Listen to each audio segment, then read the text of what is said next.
Begin with an individual, and before you know it, you find that you've created a type.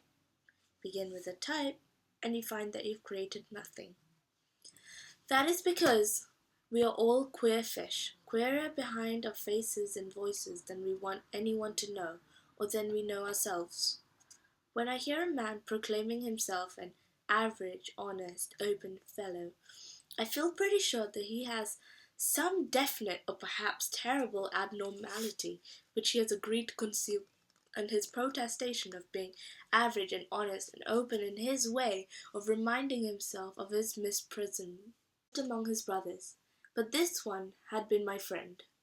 Besides, if I wrote about his brothers, I would have to begin by attacking all the lies that the poor have told about the rich and the rich have told about themselves. Such a wild structure they've erected, that when we pick up a book about the rich, some instinct prepares us for unreality. Even the intelligent and impassioned reporters of life have made the country of the rich as unreal as fairyland. Let me tell you about the very rich. They're different from you and me. They possess and enjoy early, and it does something to them, makes them soft when we are hard and cynical, when we are trustful in a way that, unless you were born rich, it is very difficult to understand. They think, deep in their hearts, that they are better than we are, because we had to discover the compensations and refuges of life for ourselves. Even when they enter deep into our world or sink below us, they still think that they are better than we are. They are different. The only way I can describe young Anson Hunter is to approach him as if he were a foreigner and cling stubbornly to my point of view. If I accept his for a moment, I'm lost. I have nothing to show but a preposterous movie.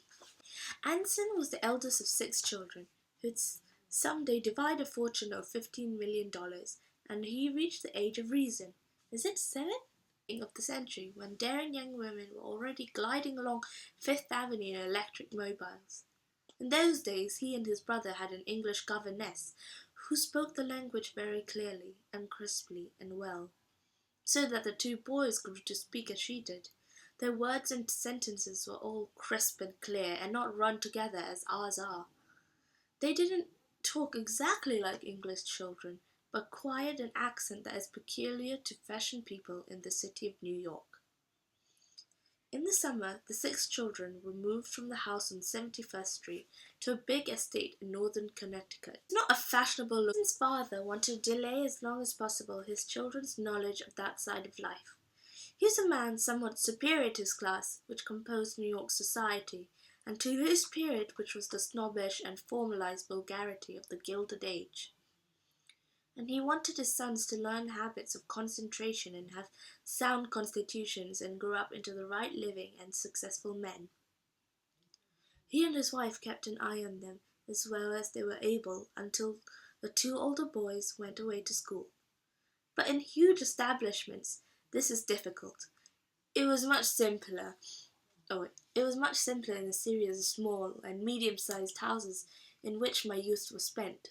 I was never far out of reach of my mother's voice, of that sense of her presence, her approval, or Anson's first sense of his superiority came to him when he realized the half-grudging American deference that was paid to him in the Connecticut village.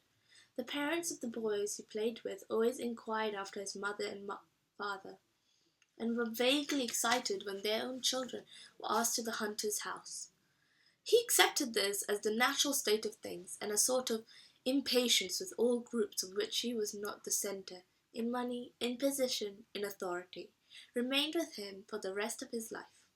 He struggled with other boys for precedence. He expected it to be given him freely, and when it wasn't, he withdrew into his family. In the East, money is still a somewhat feudal thing, a clan-forming thing. In the snobbish West, money separates families to form sets. At 18, when he went to New Haven, Anson was tall and thick-set, with a clear complexion and a healthy colour from the ordered life he had away on his head. His nose was beaked. These 2 things kept him from being handsome, but he had a confident charm and a certain brusque style, and the upper-class men who passed him on the street knew without being told he was a rich boy and had gone to one of the best schools. His very superiority kept him from being a success in college. The independence was mistaken for egotism, and the refusal to accept Yale standards with the proper awe seemed to belittle all those who had.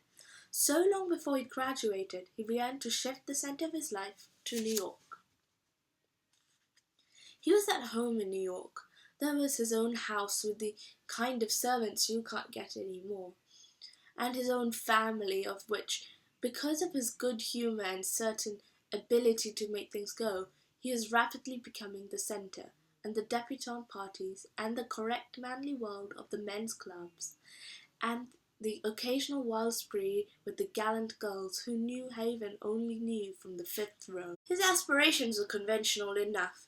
They included even the irreproachable shadow he would some day marry.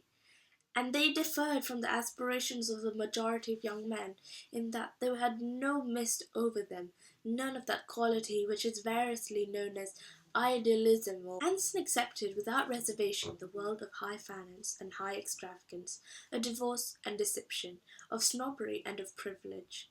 Most of our lives end as a compromise. It was a compromise that his life began. He and I first met in the summer of 1917, when he was just out of Nil, and like the rest of us, was swept up in the systemized hysteria of the war. In the blue-green uniform of the Naval Aviation, he came down to Pensacola, where the hotel orchestras played "I'm Sorry, Dear," and we young officers danced with girls. Everyone liked him, and though he ran with the drinkers and wasn't especially a good pilot, even the instructors treated him with a certain respect. He was always having long talks with them in his confident, logical voice, talks which ended by him getting himself, or more frequently another officer, out of impending trouble. He was convivial, bawdy, robustly avid for pleasure, and we were all surprised when he fell in love with a conservative, and rather, her name was Paul Legendre, a dark, serious beauty from somewhere in California. Her family kept a winter residence just outside of town, and in spite of her primness, she was enormously popular. Autism couldn't endure humor in a woman. But Anson wasn't that sort, and I couldn't understand the attraction of her sincerity, if that was the thing to say about her, for his keen and somewhat sardonic mind. Nevertheless, they fell in love, and on her terms. He no longer joined the twilight gathering at the De Soto bar, and whenever they were seen together, they were engaged in long, serious dialogue, which must have gone on for several weeks. He told me that it was not about anything in particular. It was composed in both sides of immature and even meaningless statements. The emotional content that gradually came to fill it grew up not out of the words, but out of its enormous seriousness. It was sort of hypnosis. Often it was interrupted, giving way to that emasculated humour we call fun.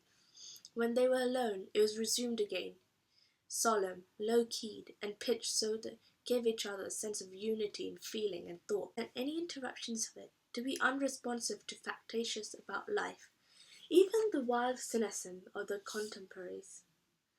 They were happy. They were only happy when the dialogue was going on, when seriousness bathed them like the amber glow of an open fire. Towards the end, there came an interruption they did not resent. It began to be interrupted by passion. Oddly enough, Anson was engrossed in the dialogue as she was, and as profoundly affected by it. Yet at the same time aware that on his side much was insincere, and on hers much was merely simple. At first too despised her emotional simplicity as well, but with his love her nature deepened and blossomed, and he could despise it no longer.